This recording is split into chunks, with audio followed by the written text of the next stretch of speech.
This is Vivian Peter. She's about to be trafficked from Nigeria into Europe. We need blood from her. She's swearing an oath of loyalty to her traffickers in a black magic ritual.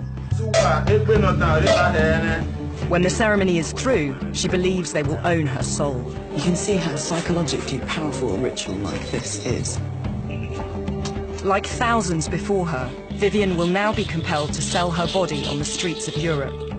I was about to meet the Nigerian women trapped into a life of sex slavery by black magic.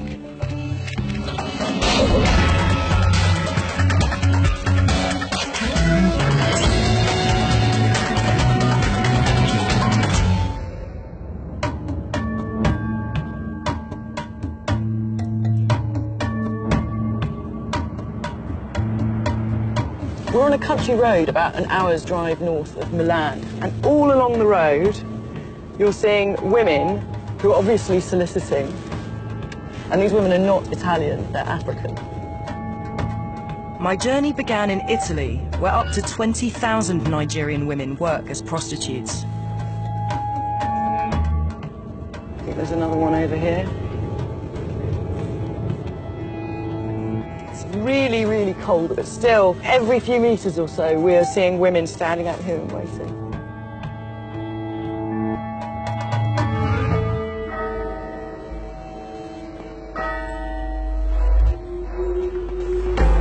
The next morning, a local contact put us in touch with one of the Nigerian women. She said we could film her at home, so long as we hid her face. Rita's 27. She sleeps with 10 men a day, 7 days a week, for €20 a time. I feel bad because I have to pay who brought me here. How much do you have to pay the person who brought you? 50,000 euros. 50,000 euros? Yeah. And you've been here? For 5 years. How much longer do you think you'll have to work? Like 2 years. Rita told me customers had left her badly beaten several times in the past. Why do you go out to work every day? Why don't you just run away? Because of the oath that I took. The oath? Yeah. She said she'd sworn to repay her debt in a traditional West African religious ritual. She called it Juju. It's very, very, very scary, you know, that if you don't pay this money, you're going to run mad, you're going to destroy your family, and myself will never remain the same again, you know. You're a Christian, but you believe in this black magic, this Juju. You know, the Africans, they have a strong charms, you know, that can kill even a single trickle of an eye. Rita was in a hurry to go out and work. Her boss, a woman she called her madam, would soon be around to collect money. On top of her debt, Rita has to pay her madam €300 a month in rent to solicit from this patch. You're going to stand here from 3:30 till 5 in the morning. They can come at any time. Rita is being kept in Italy against her will, enduring years of exploitation because of her fear of Juju. That coercion makes her a victim of trafficking. Rita's making a living standing on a road strewn with condoms, and she says she's being compelled to stay here because of an oath she's sworn. The madams who she's paying back are set to be incredibly rich because of Rita's faith in black magic. And those madams don't need muscle to control Rita. They've got the spirits on their side. She's got a client now.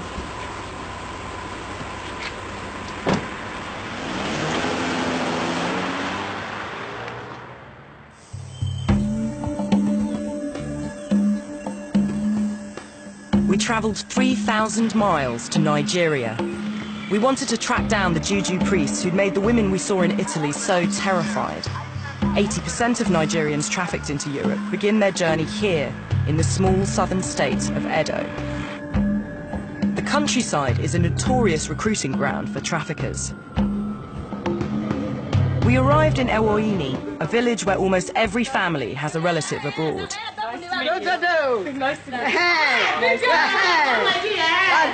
I wondered whether any of you knew anyone, had any members of your family, women, who've gone to Europe to make money. Is that something you know of? We have a woman there. Your sister's gone? Yeah. She's married over there. She married a white man. If you're a parent and your child goes to Europe, Are you proud? Yes, we are proud. They see their sister who's sent money home as a hero, as someone who's helped their family, who's made a massive difference to their lives, and they're really proud of her. After we turned our camera off, the family told us their sister in Italy hasn't just moved there herself, but was also recruiting other women from Edo to work for her. Her brother, Elonel, is helping her find women. He's invited us back to his house today, where he says we can meet someone who's just about to make the trip. Elonel, nice to see you. Nice to see you. Should we go in? Is she here? Vivian Peter is 23. She made her living selling tomatoes at the local market. Why do you want to go to Europe? I'm the second child of my mother. I have little kids at home to take care of. That's why I need money. You want to give them a good life? Yes. How are you going to pay for your trip? Most of those people go there and do prostitution out there in Italy. But me, I can't do that. Do you know how much you're going to have to pay? No, I don't have an idea of that. I don't have any idea. Even when I get there. You say you don't want to do prostitution, but do you think maybe you might have to in the beginning to make the money that you need? Yeah. Do you think it's worth it? Yeah. Vivian said Elonel was her boyfriend. He'd made all the travel plans for her and had booked her in to see a Juju priest. I'll go and see somebody that will help me to prevent myself before I go.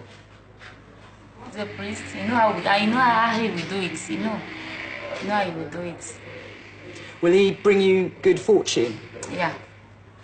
So you're doing it for luck? Yes, good luck. It seems a little strange to me that he's your boyfriend, you've been together for so long, and yet he's arranging for you to go away. You don't think there's anything strange about that? It's because of, there's no job in this town. We are not comfortable. So I just have to go, make some money, come and pick him, put us together to survive. Elonel, Vivian's recruiter, told me his sister was going to pay him for making the arrangements. There is no money in Nigeria here. Normally in this village, there is no money here. So that's why I decided for her to travel. So even though she may have to work as a prostitute, you have no choice and you're not going to stop her? I'm not going to stop her, just because a lot of people do it over there. So I don't have choice than for her to go.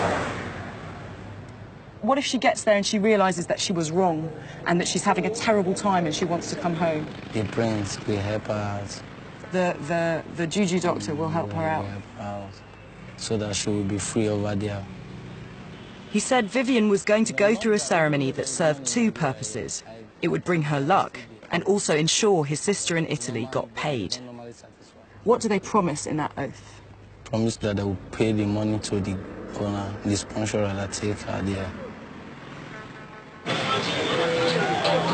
Before leaving Nigeria, Vivian needed to go shopping to prepare for her new life overseas. She invited me to join her in Urumi. What sorts of things do you think you'll need to take to Italy? What are you going to take with you? I need short knicker. I need them. Short knickers? Yes. Who told you you need short knickers? My sponsor. Your sponsor? Elonel's sister? This one is more beautiful. This kind of thing? Yeah. Because you like them short? Yeah. Short. Aren't you worried you'll be cold There? in Italy? I don't think so. She's obviously really excited about going. This whole process of buying clothes, it's almost like it's a fantasy and she's allowing it to happen. When dawn broke the next morning, it was time for Vivian to see the Juju priest and swear her oath of loyalty to her traffickers. The ritual that you're doing today, who's organising it? Hello. And who's paying for the ritual? I don't know. Hello. Good morning. How are you?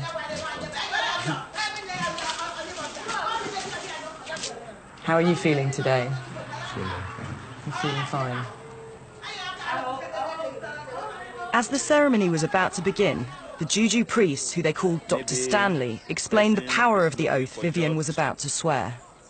If she promised to fail, I'm a Shiran. We need blood from her.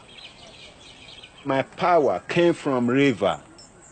I can use my power to destroy in any which way. Any type of sickness, I can throw it to the person. Whether cancer or a stroke, different kind of sickness will come to the person. Doesn't it make you feel bad inside that you're compelling these women to continue with a life of prostitution because they think they'll die or have a horrible spiritual fate if they don't? When you promise this is what you will do, unfailingly, you must do it. We can come? He invited us into his shrine. Ordinary people come to Dr. Stanley for all sorts of reasons, but rituals funded by traffickers are the most lucrative part of his operation. Elonel paid the fee up front, £120, a huge amount of money here. Then Dr. Stanley began to summon the spirits. Vivian is going to have a bath now to be prepared for the rest of the ceremony.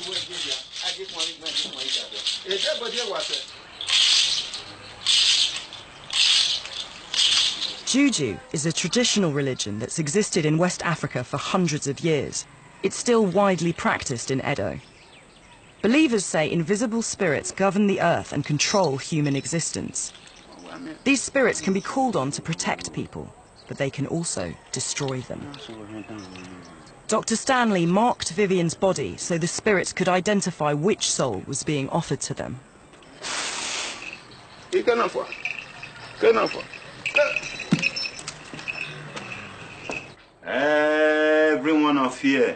Every one of us here, anything when we touch, it will become. He commanded the spirits to track Vivian on her journey and watch her in Italy.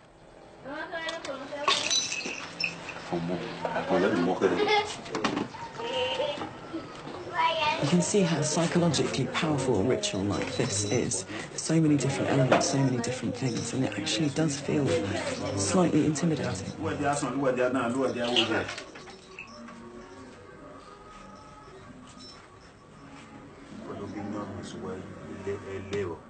Then Vivian swore her oath.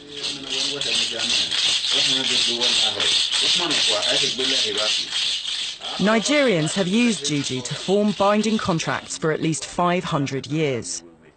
For those like Vivian who've been brought up believing in it, there's no way of hiding a broken promise from the spirits.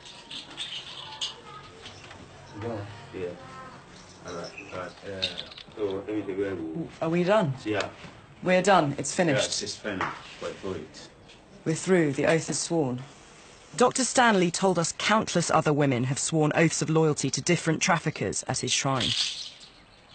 It's my understanding that what's happened here is that you've given part of your soul here. Yes, yes. He holds it here. Yeah. Do you feel safer now, or do you feel in more danger? No, I feel safe. You feel safe? Yes, I feel safe in his hands. Vivian believed the spirits were now going to protect her. The price of this reassurance was promising to pay back whatever Elonel's sister asked for in Italy. Now that she's seen the priest, does that mean she has to go? She can't change her mind? She can't change her mind. And how do you feel about that? But I feel bad, but no option. That's for her to go. But you organised all of this? I know. But I still have some feelings inside me. The Juju priests aren't traffickers, but they're paid to provide the most vital part of the process, the ritual that makes women compliant. We left Vivian to pack her bags.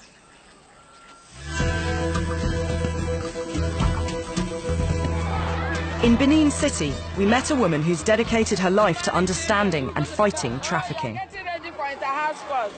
Sister Florence Nwaunuma travels to schools around Edo to warn children about the reality of prostitution in Europe.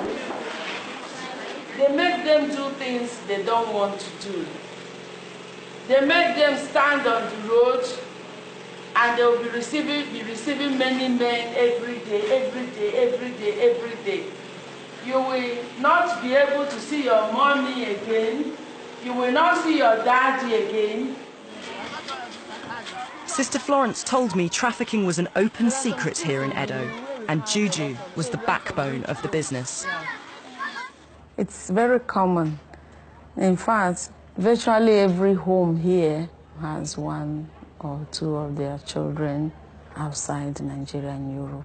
What is the function of the oath? How significant is it to the trafficking chain? It's a very strong thing, very, very strong, because they are thinking of the oath. They are thinking that part of them is still with the Juju man. So it's difficult to even do counseling with them until you can break the oath. Sister Florence had someone she wanted us to meet.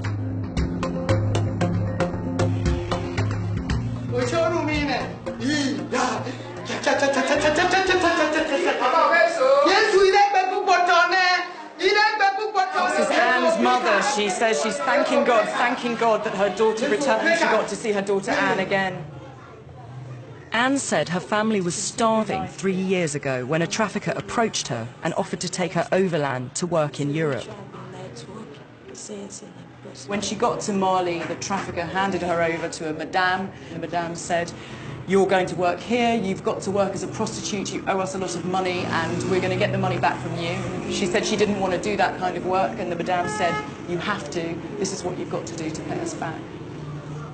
Last year, Anne was rescued from Mali with her baby son, Gospowa. But when she arrived back in Nigeria, she found out she had HIV. Has it been difficult for you to continue life here? There is nobody who can help for me to start back my life again. You needed to even contribute. Nobody can contribute for me. What about your husband? I don't think he's alive again. My husband is dead. I stay alone. Think about my life alone. Anne, I'm so sorry. I'm so sorry, Anne. I'm so sorry, Anne. It's okay.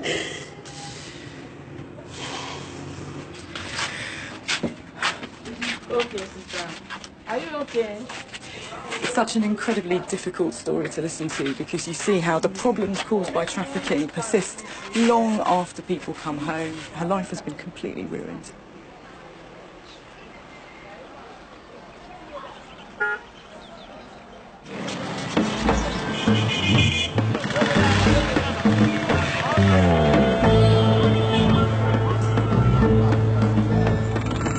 I wanted to ask Elonel how he could bear to let his girlfriend Vivian go through something like this.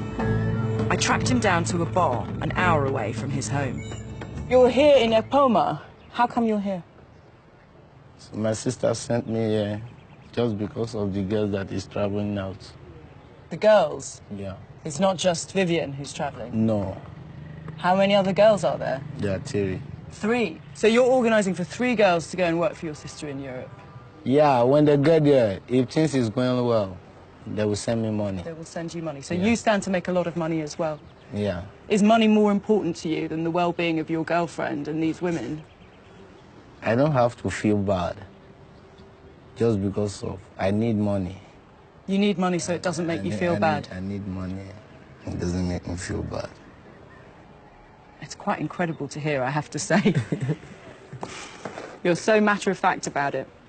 Yeah. Elonel refused to give us contact details of the person in Italy he says is his sister. We weren't able to put his claims to her. Every year, hundreds of trafficked women are arrested in Europe and deported back to Nigeria. In 2003, the Nigerian government set up NAPTIP, an anti-trafficking agency. But getting women to give evidence against their traffickers is a serious challenge for investigators like Peter's Coyote. Because of that oath itself, they are always very afraid, fearful to say this, that something will happen to them and all that. So, but we'll try to, allay the fear. We have a plan to revoke the oath administered on the victim that was repatriated from Rome. I've just been told that the woman who's been repatriated, the victim of trafficking, has arrived and she's here. Nativ have asked that we don't show her face. Since her return from Europe, 26-year-old Sandra had been living in a government-run shelter for her own safety. The officers drove her to the outskirts of Benin City. This is where Sandra swore her oath 3 years ago. For the revocation to work, it had to be done by the same Juju priest in the same shrine. This is the shrine, and the man with beads around his neck, he's the Juju priest. He was performing this revocation ceremony under pressure from the government officials. And she should come, and she will make her prayer by herself. Okay. Sandra seemed terrified. We're not allowed to film her face, but I can see that she's muttering something, she's saying something, she's saying her own prayer to the spirits. It's cleared. It's cleared. It's cleared? Yeah, the problem is solved. The problem is solved. It took less than a minute to free Sandra from an oath that kept her trapped for years in Europe as a sex slave. The power of the spirits is so strong that women who are trafficked fear the spirits more than they fear their traffickers, more than they fear their clients, more than they fear the police. And the only way to get over the oath that they have sworn is to use more Juju.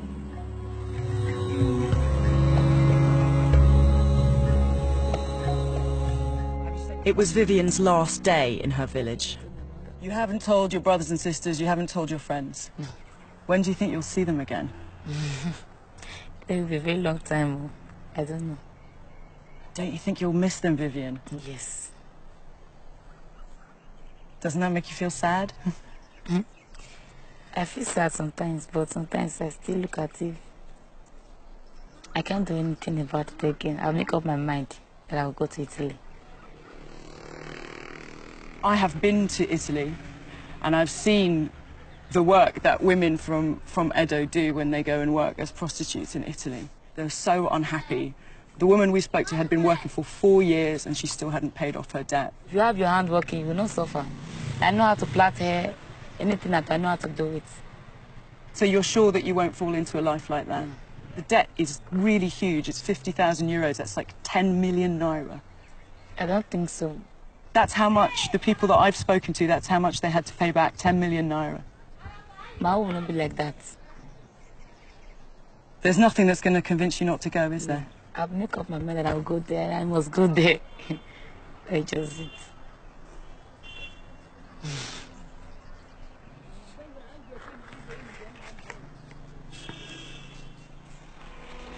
All right, well, good luck. All right. Good luck. Thank you. Good luck. Keep safe. Thank you. Vivian's determination to improve her life made it easy for LNL to exploit her.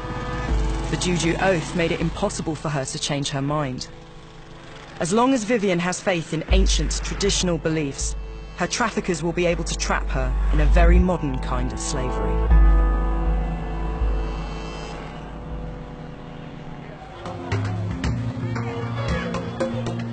If you'd like to find out more about trafficking from Nigeria or anything else on Unreported World, please visit our website, channel4.com/unreportedworld.